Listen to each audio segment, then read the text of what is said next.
Hey everybody, welcome back to Rust Belt Broncos, and today we're going to be installing our tree limb risers. We had these tree limb risers custom made by Corey McIntosh over at McIntosh Motorsports in Monroe, Ohio. We worked closely with them. He developed these awesome brackets, and today we're going to walk through on how to install those.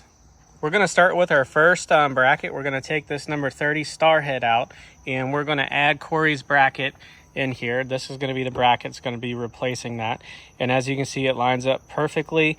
The reason why we went with a raised curved bracket like this is for the design to help curve wind, and then we're going to run the cable straight up to that little accessory point on the Bronco. We also have a bracket that we're going to be mounting up there that Corey made, but here is a closer look at that bracket.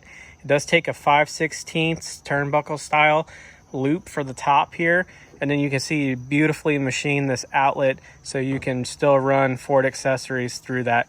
And then we're going to replace these Starhead 30s with some stainless steel hardware.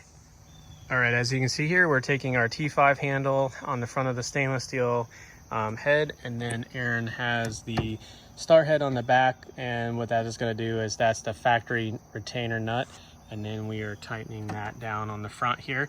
Now what we did is we did put a little bit of blue Loctite on here, and we're going to tighten these down just until they're about nice and snug. You don't need to over tighten these little buttons because they're very small little heads on them, and they do have a factory blue Loctite on them, so don't over tighten these, just nice and snug. These are the top brackets that Corey made for me. As you can tell, the bar is straight. These are going to retain the factory millimeter nuts. That is a post that is on the top of the Bronco.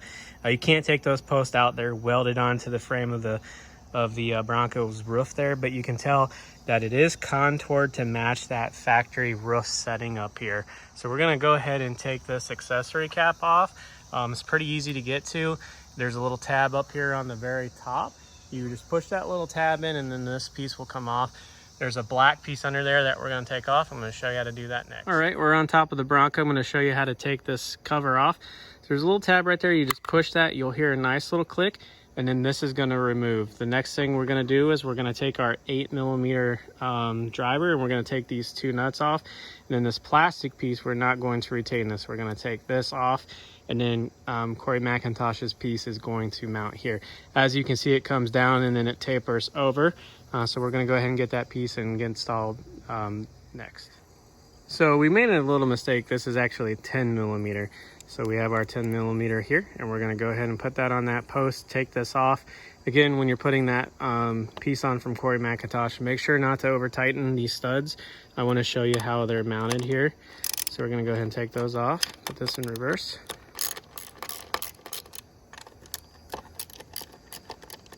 Just get them to where they're loose.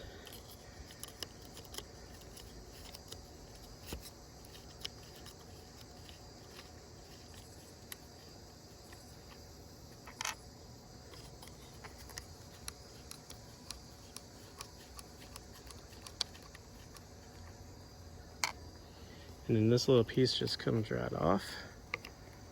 A little pull. All right, we're gonna go ahead and set that up here. And then as you can see, these are welded to the roof of the Bronco. We're gonna go ahead and reuse these posts. All right, we got the bracket mounted here. As you can see, this post is gonna go to the outside. We were able to measure this to get the factory fitting and the factory curve here. And we're gonna go ahead and take these nuts and put them back on.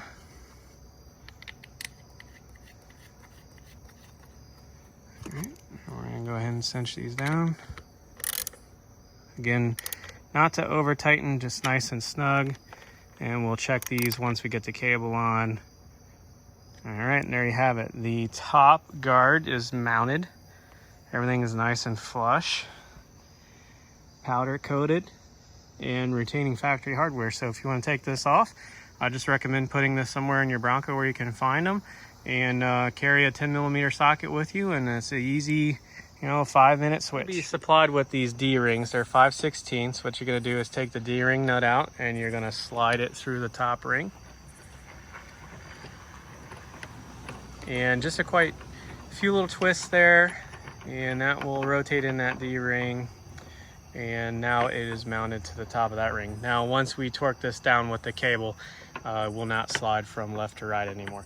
But that is the D-ring, the 5/16 stainless installed in the kit, and that's how it should look. And then we're going to go ahead and mount the D-ring up at the top, and then we'll have a turnbuckle that goes in between. So as you can see here, we have the D-ring going through the loop at the top. Aaron's got his over there attached, and then what we'll do is once we get the cable installed with the turnbuckle in between, we'll go ahead and tighten everything down. But right now that's how it looks, and we're going to go ahead and grab the turnbuckles. And Aaron, you want to show them what the turnbuckle looks like? Now this is the turnbuckle we're going to go with. It's all stainless steel, and then what will happen is the D-rings will go through this little hole here, and then there's like a Carter pin, and then what we'll do is we'll tighten that down and we'll cut that cable to length. So I got my cable laid out here. What I'm using is a 354 pound working load limit 1/8 inch. It's a 30-foot cable, and I did buy this vinyl coated wire rope from Home Depot. And what I'm going to do is lay out 53 inches on the tape measure, cut it off there on the end. And then for my cut ends, what I'm going to do is go ahead and take some shrink tube and just, cut a little piece off. And then I'm going to put it on the ends just to seal that little cut in that I made. So again, on your cable, you want to measure out 53 inches. You can see there's 53 inches. Go ahead and cut that. What I just use is some bolt cutters, made a real nice clean cut, and then we're gonna mount that to the turnbuckles. All right, we got everything mounted up, and everything is seems to be in place. And what you want to do is you do want to give this some type of flex. Remember, a branch is going to be riding on here. You don't want it pulling so hard where it just rips off. I did tighten down the little bolt here. You can put an Allen head in there and tighten it up, or use some pliers. But what you're going to want to do too is on these nuts, once you get them all in place where you want the tension set all the way up to the top, you'll come back and then thread these nuts so this doesn't move in and out. If you don't do that, this bolt will work its way out, and then this cable will get really soft and it'll start to bend like this. So make sure that you have these locked down, give it some tension to flex around. Did take this on a trip to Indianapolis, and I didn't have any extra wind noise, or I didn't really hear any rattling from this. I think it turned out pretty well. I'm not gonna run with them every day, but when I do plan on going to the trail, I'll put them back on. It's pretty easy. You just have this little quick pin. I can either quick pin it there and then put them back on, or just undo this and then pull it off and just leave it as a hole. You can come up here and do the same with that pin up there. So this is the trim limb risers that I built for the 2021 Bronco. If you have any questions, please leave those questions in the comments below, and I'll be happy to answer them for you.